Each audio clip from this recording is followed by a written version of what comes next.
Fluids can be Newtonian or non-Newtonian, but what does this mean? Newtonian fluids obey Newton's law of viscosity, i.e. viscosity is constant and independent of both the shear stress and rate. Non-Newtonian fluids do not obey Newton's law. For non-Newtonian fluids, we talk about the differential and apparent viscosity. The differential viscosity is the slope on a rheogram.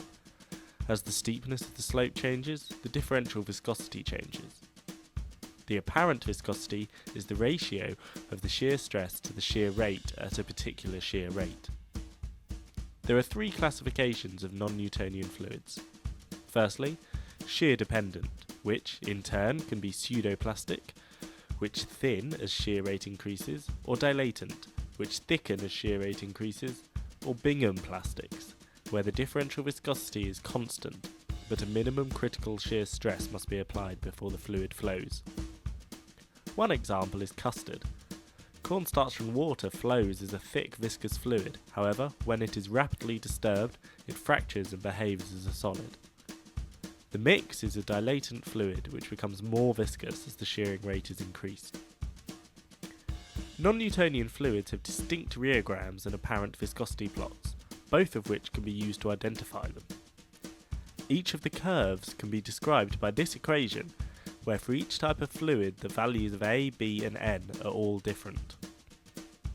For pseudoplastic or dilatant fluids, log-log rheograms can be used to determine N and K. If they follow a power law, you should get a straight line on the graph, where the gradient is N and 10 to the power of the intercept is K. Time-dependent fluids are either thixotropic, where viscosity decreases with the shearing force duration, or rheopectic, where viscosity increases with the shearing force duration. Finally, viscoelastic fluids have viscous and elastic properties. When shear forces are removed from a flowing fluid, the direction of flow may be reversed due to elastic forces developed during the flow. Fermentation broths have some interesting rheology. Dilute broths and yeast cultures are usually Newtonian, whereas some fungal mycelial broths could be Bingham plastic or even pseudoplastic.